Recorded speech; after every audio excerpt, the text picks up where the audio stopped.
السلام علیکم دوستو امریکہ نے ایران کے خلاف بھی پلان تیار کر لیا ہے۔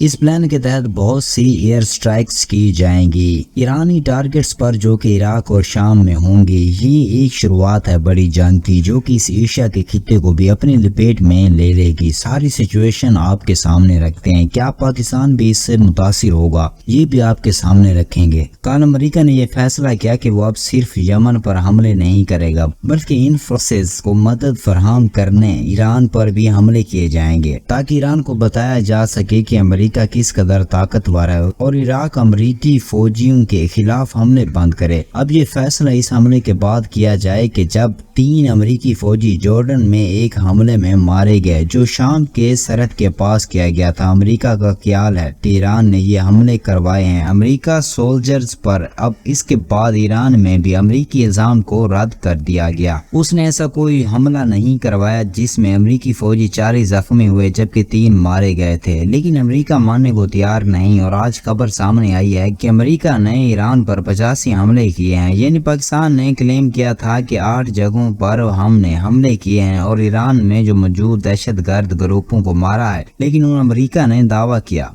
کہ 85 مقامات پر ایئر سٹرائکس کی گئی ہیں۔ ہماری جانب سے اب امریکی فوجی اڈوں پر ڈرون حملے کے رد عمل میں امریکی فوجی نے عراق اور شام میں 85 مقامات پر فضائی حملے کیے ہیں، جس کے باعث بہت سے شہریوں کی جاں بحق اور زخمی ہونے کی اطلاعات سامنے آ رہی ہیں۔ بین الاقوامی خبر رساں ادارے رپورٹس کے مطابق امریکہ حکام نے عراق نواز ملیشیا پر مزید حملے کی دھمکی دی ہے اور کہا کہ حملے امریکی اہلکاروں کو ہلاک کرنے کے جواب میں کیے گئے۔ امریکی صدر جو بائیڈن کا کہنا تھا کہ ہمارا رد عمل آج سے شروع ہوا، اس حملے کا سلسلہ مستقبل میں بھی ہمارے منتخب کردہ وقت اور مقام پر جاری رہے گا۔ اب اگر معاملات 200 زیادہ خراب ہوتے ہیں، ایران ان حملوں کا بھی جواب دیتا ہے امریکہ کو، تو اس جنگ کا دائرہ کار بڑھتا جائے گا اور ممکن ہے کہ یہ جنگ پھر ایران تک آ جائے۔ پھر پاکستان کے لیے مشکل گھڑی ہو سکتی ہے کہ اس میں پاکستان ایران کے ساتھ کھڑا ہوگا یا امریکہ کے ساتھ۔ اس جنگ کی آگ کی تپش یا پاکستان کو بھی جلائے گی، جسے افغانستان کی جنگ کی تپش نے پاکستان کو جلایا تھا۔ تو یہ بہت سے سوالات ہیں جو وقت آنے پر سب کو پتہ لگیں گے۔